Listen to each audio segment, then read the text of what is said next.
Welcome friends मैं Adarsh Kumar. Friends आज हम लोग पढ़ेंगे हिस्ट्री का एक बहुत ही इंपॉर्टेंट टॉपिक जिसका नाम है फ्रेंड्स कार्नाटिक वार। प्रथम कार्नाटिक वार। कार्नाटिक वार क्या था फ्रेंड्स, आइए हम लोग समझते हैं। और कार्नाटिक वार क्यों हुआ और इसके पीछे के विशेष कारण क्या क्या रहे, ये चीजें हम लोग पूरे विस्तार में देखते हैं। फ्रेंड्स कार्नाटिक वार जो था ये दो पक्षों के बीच में हुआ था, जिसमें से एक पक्ष थी फ्रांस की कंपनी, एक थी ब्रिटिश की कंपनी। फ्रांस की कंपनी, ब्रिटिश की कंपनी। फ्रेंड्स ये उस टाइम की बात है जब यूरोप के सभी देश भारत से व्यापार के थ्रू जुड़ते जा रहे थे, जिसमें से दो देश थे, एक थी फ्रांस और एक थी ब्रिटिश, जिसकी भी कंपनियां भारत से व्यापार कर रही थी। उसके बाद होता क्या है फ्रेंड्स, इसमें आइए हम पहले आप लोगों को कुछ कैरेक्टर्स बता देते हैं जो इसमें पूरी स्टोरी में एक बहुत ही इंपॉर्टेंट रोल प्ले करेंगे। इसमें से एक है डुप्ले। डुप्ले जो क्या होते हैं, ये होते हैं गवर्नर। ये गवर्नर थे वहां के फ्रांस के, ये फ्रांस की तरफ से भारत के लिए गवर्नर नियुक्त किए जाते हैं डुप्ले। और लाबोर्देने ये भी फ्रांस के ही थे। और ब्रिटिश कंपनी थी, ब्रिटिश कंपनी की तरफ से गवर्नर आए थे जिनका नाम था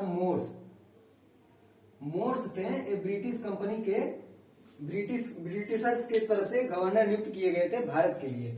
और इसमें आपको एक अहम भूमिका देखने की मिलेगी कर्नाटक के नवाब की, जिनका नाम था नवाब अनवरुद्दीन। इनका भूमिका इसलिए अधिक बढ़ जाता है क्योंकि ये जो पूरी स्टोरी आपको देखने को मिलेगी कर्नाटक रीजन के अंतर्गत ही देखने को मिलेगी, क्योंकि ये जितनी भी लड़ाइयां हुई कर्नाटक रीजन के अंतर्गत हुई। और इनका एक पुत्र था, इसका नाम था महफूज खान। आपको महफूज खान की भी एक बहुत ही अहम भूमिका इसमें देखने को मिलेगी। तो फ्रेंड्स ये जितने आपको कैरेक्टर्स देखने को मिले हैं, ये इतने कैरेक्टर्स का आप इन लोगों का ही मेन रोल है पूरी स्टोरी में। आइए अब हम लोग एक मैप देखते हैं, इस मैप को समझने की कोशिश करते हैं कि ये मैप में कैसे। अब देखिए फ्रेंड्स, ये है हैदराबाद का रीजन और ये है कर्नाटक का रीजन। फ्रेंड्स ये जब मुगल सत्ता कमजोर पड़ने लगी 1707 में, जब औरंगजेब की मृत्यु हो जाती है तो उसके बाद मुगल सत्ता कमजोर पड़ जाती है। उसका कंट्रोल पूरे भारतवर्ष के पूरे रीजन्स पे नहीं हो पाता है। तो ये जो दक्षिण के कुछ रीजन थे, साउथ के पार्ट भारत के, वहां पे उनका कंट्रोल धीरे धीरे कम होने लगता है। ऐसा नहीं है कि कंट्रोल पूरा खत्म हो जाता है, लेकिन कंट्रोल कम होने लगता है। जिससे क्या था, यहाँ के जो प्रांतीय शासक थे वो लोग उभर के आने लगे। तो कर्नाटक के शासक उस टाइम पे थे जिनका नाम था नवाब अनवरुद्दीन।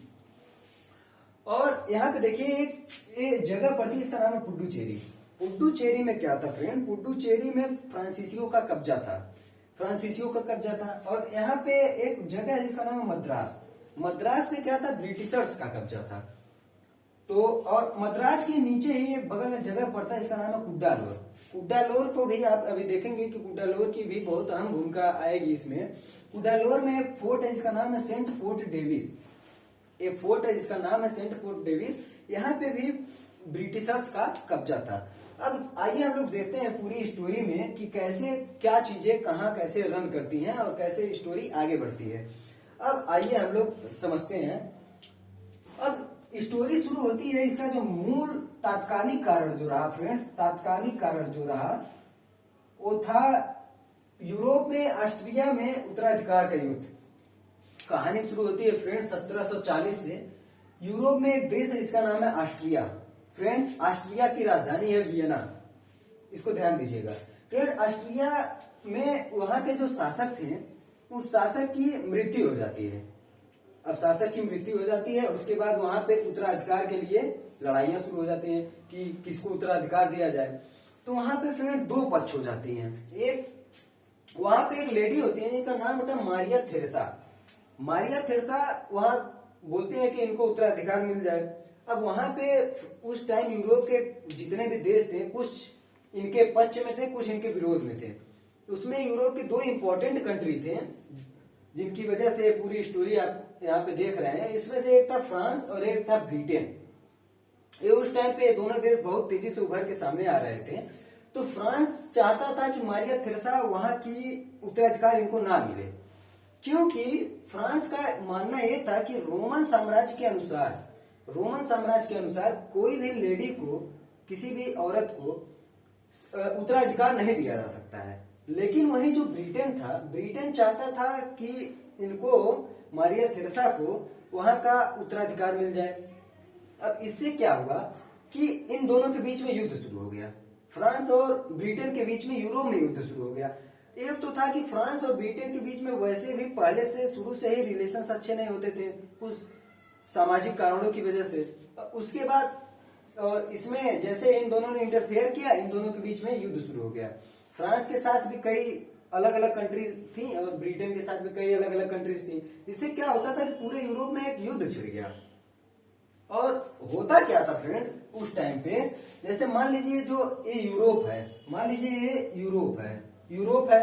अब यूरोप के जो कंट्री थी, फ्रांस थी, ब्रिटेन थी, इन कंट्रीज का जो था कॉलोनीज थी वो हर देश में थी। जैसे मान लीजिए इनकी कॉलोनी अमेरिका वाले भी, नॉर्थ अमेरिका वाले रीजन में भी इनकी कॉलोनीज थी, इनकी कॉलोनीज अफ्रीका में भी पूरी फैली हुई थी, इनकी कॉलोनीज इंडिया में भी आप पूरी फैली हुई थी। तो इसमें होता क्या था फ्रेंड, जैसे ही कोई युद्ध शुरू होता था यूरोप में, यहाँ पे जैसे कोई युद्ध शुरू हुआ तो इनकी जो कॉलोनीज थी अमेरिका में, अफ्रीका में, इंडिया में, वहां पे भी धीरे धीरे युद्ध आरंभ हो जाता था। तो इसी कारणवश, यही कारणवश भारत में भी युद्ध शुरू हो गया। अब इसमें हुआ क्या, और एक और इसका कारण रहा जिसका कारण था जैसे फ्रांसीसियों का साम्राज्यवादी नीति। फ्रांसीसी जैसे ही 1740 में वहां पे यूरोप में उत्तराधिकार का युद्ध छिड़ा, उसके बाद 1742 में फ्रांसीसी जो थे वो भारत के लिए एक गवर्नर नियुक्त करते हैं अपने, जिसका नाम था डुप्ले।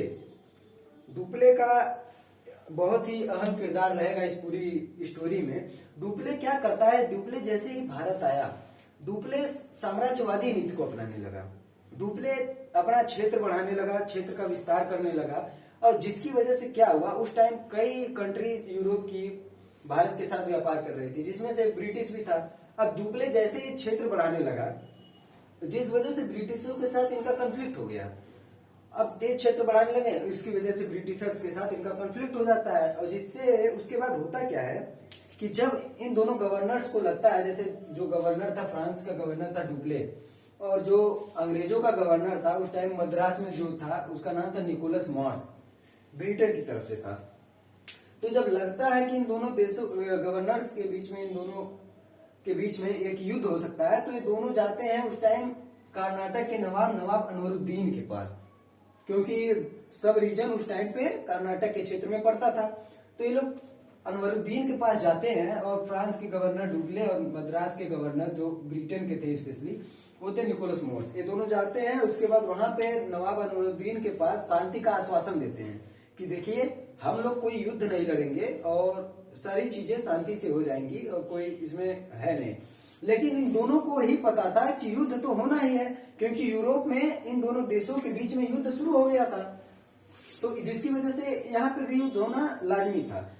अब होता क्या है, यहाँ पे तो शांति का आश्वासन दे दिया। अब नवाब बोला ठीक है। उसके बाद ब्रिटिशर्स जो गवर्नर था मोर्स, निकोलस मोर्स जो था, ये चालाकी कर गया इसमें। ये किया क्या, एक ब्रिटेन से एक कमांडर बुलाता है जिसका नाम था कमांडर बर्नेट। तो ब्रिटेन से कमांडर बर्नेट को बुलाता है, और बर्नेट की सहायता से 1745 में ये ब्रिटेन फ्रांस की नौसेना पर आक्रमण कर देता है। अब जैसे ही बर्नेट आया भारत, और ये फ्रांस की नौसेना पे आक्रमण कर दिया, अटैक कर दिया। अब इससे क्या हुआ, जो फ्रांसीसी गवर्नर था डुप्ले, इसका दिमाग खराब हो गया कि अरे भाई अभी तो बात हुई थी शांति की, अब ये अटैक कैसे कर दिए। हुआ क्या, 1746 में डुप्ले भी मेडागास्कर से लाबरदेने को बुलाता है। अभी देखिए लाबरदेने जो था वो समुद्री लड़ाकू था, एक बहुत ही एक्सपर्ट था नेवी में।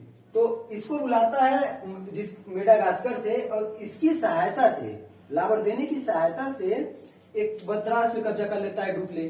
और जैसे ही डुप्ले मद्रास पे कब्जा करता है, तो मैंने बताया कि मद्रास जो रीजन है इसमें ब्रिटिशर्स का कंट्रोल था, पूरे ब्रिटिशर्स के कब्जे में था। तो जैसे ही मद्रास पे कब्जा करता है, वहां के जितने भी ब्रिटिशर्स वहां पे होते हैं इन सबको बंधक बना लेता है डुप्ले। और डुप्ले जैसे ही बंधक बनाता है, तो उसमें से एक ही ब्रिटिशर था जिसका नाम था रॉबर्ट क्लाइव। रॉबर्ट क्लाइव को फ्रेंड आप लोग यहाँ से हर जगह नाम देखेंगे, और आगे बहुत ही इंपॉर्टेंट रोल प्ले करेंगे सेकंड कार्नाटिक और थर्ड कार्नाटिक वार में और बैटल ऑफ प्लेसी में। रॉबर्ट क्लाइव वहां से भाग निकलता है किसी तरीके से, और ये भाग के जाता है फ्रेंड कुडालोर। देखिए मद्रास से भाग के कुडालोर जाता है। कुडालोर भी वहां पे भी ब्रिटेन का ही कब्जा था। एक कुडालोर में भाग के सेंट फोर्ट डेविस जाता है। अब जैसे ही सेंट फोर्ट डेविस जाता है तो अंग्रेज वहां पे जितने लोग होते हैं उन सबको ये पूरी स्टोरी बताता है। तो और हुआ ये क्यों, क्योंकि देखिए जो ब्रिटेन है, ये ब्रिटेन एक्चुअली ब्रिटेन और फ्रांस जो है सब यूरोप के देश, ये सब ब्रिटेन है। तो ब्रिटेन का इसमें बहुत ही अहम रोल इसलिए हो जाता है क्योंकि ब्रिटेन जो है वो एक आइलैंड की तरह है, एक द्वीप की तरह, क्योंकि इसके चारों तरफ कोई इसका जो बाउंड्री है किसी देश से नहीं मिलता है। तो इसका बहुत ही इसको ज्यादा प्रॉफिट इसलिए होता है क्योंकि इसकी सारे किनारे सब समुद्र ही समुद्र है। तो इससे वजह से क्या हुआ कि इन लोगों का जो नौसेना था वो बहुत ही विकसित था। तो नौसेना इनके बहुत ही विकसित होने के कारण इनको इसका बहुत ही ज्यादा प्रॉफिट हो गया। और जो डुप्ले था, डुप्ले समझ चुका था कि ब्रिटेन की जो नौसेना है बहुत ही ज्यादा मजबूत है, और एक कमांडर बर्नेट को भी बुला लिया मोर्स। तो ब्रिटेन इसीलिए डुप्ले मेडागास्कर से लाहौर देने को बुलाता है, क्योंकि वो जानता है कि अगर उसको ब्रिटेन के मद्रास पे उसको अटैक करना है और मद्रास को जीतना है तो उसको एक बहुत ही अच्छे नौसेवक की जरूरत पड़ेगी। तो इसीलिए वो लाहौर देने को बुलाता है, और ये कई ज्यादा हद तक ये कामयाब हो जाता है और मद्रास पे कब्जा कर लेता है। और उसके बाद क्या हुआ फ्रेंड्स, उसके बाद हुआ कि जैसे वो हो गया उसके बाद डुप्ले जो था, डुप्ले जब मद्रास पे कब्जा करने गया तो डुप्ले जो कर्नाटक के नवाब थे, नवाब अनवरुद्दीन से डुप्ले क्या किया, डुप्ले उनसे कहा कि देखिए हम जा रहे हैं मद्रास पे कब्जा करने, क्योंकि अंग्रेज जो थे वो हमारे साथ ब्रिटिशर ऐसे ऐसे सलूक किए हैं और हमारे नेवी पे अटैक कर दिए हैं।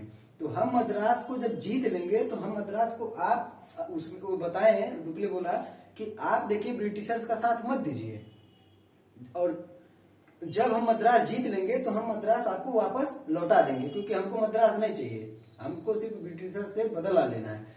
तो ये बात हुई थी। लेकिन जब वो मद्रास जीत लेता है डुप्ले, तो डुप्ले नवाब को मद्रास देने से मना कर दिया। अब डुप्ले मद्रास देने से मना कर दिया। अब इसमें क्या हुआ, अब उसके बाद वहां के जो नवाब थे, नवाब अनवरुद्दीन, इनका ये नवाब अनवरुद्दीन गुस्सा हो गए कि बात तो हुई थी कि आप जब मद्रास जीत लेंगे तो हमको मद्रास वापस दे देंगे। उसके बाद नवाब अनवरुद्दीन क्या करते हैं, ये महफूज खान अपने बेटे को भेजते हैं आर्मी लेके उसे युद्ध करने के लिए डुप्ले से, डुप्ले फ्रांस की नौसेना से। और युद्ध होता है अडेयार में। अडेयार फ्रेंड उस समय कर्नाटक की राजधानी थी अडेयार, और वहां पे एक फोर्ट था जिसका नाम था सेंट टोमे। इसे अडेयार का युद्ध और सेंट टोमे का युद्ध के नाम से भी जानते हैं, जो 1746 में हुआ था। तो ये युद्ध हुआ था महफूज खान जो इसका बेटा था नवाब का, ये अपनी आर्मी लेके जाता है और फ्रांस की नौसेना के साथ, जिसमें होता क्या है कि फ्रांस की नौसेना की जीत होती है। क्योंकि देखिए जो भारतीय थे इनकी थल सेना बहुत मजबूत थी, लेकिन इनकी नौसेना जो थी वो उतनी स्ट्रांग नहीं थी। और जो फ्रांसीसी थे, जो ब्रिटिश थे, इन लोगों की नौसेना बहुत स्ट्रांग थी, क्योंकि ये समुद्र के किनारे भी के देश भी हैं, और इन लोगों का जो सारा व्यापार था वो नौसेना के थ्रू ही होता था। और इसमें इन लोगों को बहुत ज्यादा प्रॉफिट हुआ औद्योगिकरण का, क्योंकि औद्योगिकरण का युग आ चुका था। तो जिसकी वजह से ये लोग बहुत ही अच्छे अच्छे नौसेना के जहाज और ये सब चीजें विकसित कर लिए थे। तो इससे इन लोगों को बहुत ही फायदा हुआ, और इसमें फ्रांस की नौसेना की जीत हो गई और महफूज खान हार गया। अब उसके बाद क्या हुआ कि जो रॉबर्ट क्लाइव भाग के गया था वहां पे, कुडालोर भाग के गया था, तो वहां पे वो जाके जब सारी बातें अंग्रेजों को बताया तो वहां से रॉबर्ट क्लाइव को अंग्रेजों के सैन्य सहायता मिली। अंग्रेजों ने उसको सैन्य सहायता दिया। और उसके बाद क्या हुआ कि अंग्रेज जो थे वो लावर देने को बुलाए, डुप्ले जो लावर देने को मेडागास्कर से बुलाया था, तो लावर देने को बुलाते हैं ब्रिटिशर्स, और लावर देने को लालच दे देते हैं पैसे का, उसको लालच दे देते हैं लावर देने को पैसे का, और उसके बाद लावर देने को रिश्वत दे देते हैं सब। और जैसे ही लावर देने पैसा पाता है, लावर देने पैसा लेके मद्रास छोड़ के मेडागास्कर वापस चला जाता है। और उसके बाद फिर अंग्रेज जो थे सैन्य की सहायता से, सेना की सहायता से मद्रास पर फिर से कब्जा कर लेते हैं। उसके बाद जैसे ये सारी कहानी आगे चलती है, उसी टाइम पे फिर यूरोप में जो था युद्ध शुरू हुआ था, वो यूरोप में युद्ध समाप्त हो जाता है। और यूरोप में जब युद्ध समाप्त हो जाता है तो फ्रेंड, जब भी कोई युद्ध या कोई समाप्त होता है, वार समाप्त होता है, उसके बाद एक संधि होती है, एक ट्रीटी साइन होती है। तो जब ये युद्ध समाप्त हुआ तो उसके बाद एक संधि हुई जिसको कहते हैं एक्सला-सैपल की संधि। एक्सला-सैपल की संधि 1748 में होती है।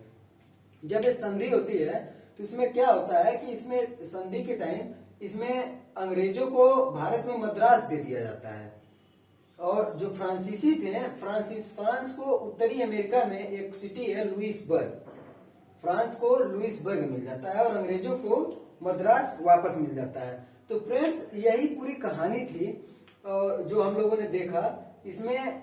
इसके बाद ऐसे ही युद्ध हुआ, उसके बाद ऐसे ही देखिए हुआ, उसके बाद फिर इनको मद्रास वापस मिल गया और इनको अमेरिका में लुइसबर्ग मिल गया। तो यही पूरी स्टोरी थी कर्नाटक के प्रथम युद्ध की, जो प्रथम युद्ध था कर्नाटक का फर्स्ट वार। फ्रेंड्स, इसके बाद हम लोग आगे वाले लेक्चर में पढ़ेंगे कर्नाटक का सेकंड युद्ध, वो क्यों हुआ, कैसे हुआ, और उसके बाद सारी चीजें हम लोग समझेंगे। तब तक के लिए धन्यवाद। Have a nice day.